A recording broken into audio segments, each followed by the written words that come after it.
maraming salamat. And family din ni Maki na nandito. Maraming salamat.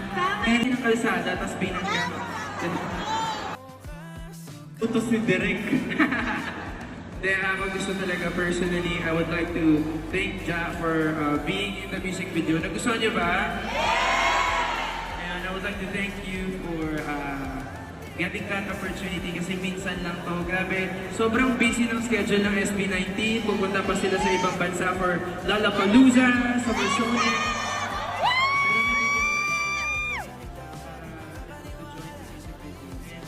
You know what? To sum up all the roller coaster universes, siya yung pink, the pink angel.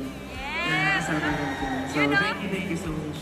Gusto ko rin mag-thank you so much for this opportunity. I wouldn't say na para siyang opportunity actually, but it's like welcoming me to a different world, parang ganun. Kasi also as a syempre fan, alam niyo na yun, ever since parang pag tinatanong kami sa interviews, ano nare-recommend mong song, ganyan.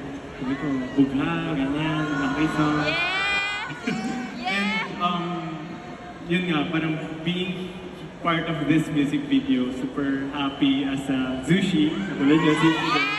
And also, yun nga, ma-introduce to so many people na part ng team mo, and nakita ko yung parang it's a very different world, and yung friends ko rin yung iba, so sobrang happy, and sana marami pang projects na makakasupport ka rin ng Filipino artists. Thank you.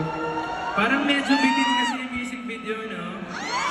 Si Justin De Dios ang pinili mo. Yes. Bakit si Ja? Para sa akin mukha kasing anghel si Ja talaga. Di ba mga angel? Yun yung una ko naisip, sino yung talagang mukhang angel? Kasi ang angel kasi hindi lang naman sila maganda on the outside. Maganda sila on the inside. Para sa akin, Ja has the heart na parang sobrang kind, sobrang warm na tao. Para sa akin, no one can embody the angel in Color Coaster other than Ja. So, and also parang si Ja kasi parang, ito di ba is a very, very creative music video na para sa akin, sinong creative pa yung makakagets ng ideas ko. So, para sa akin yan, si Ja talaga yung naisip ko.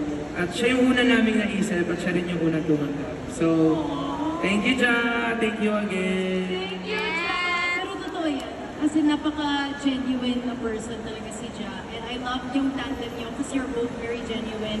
And kaya naman guys, palakpakan po natin Justin De Dios and Maki!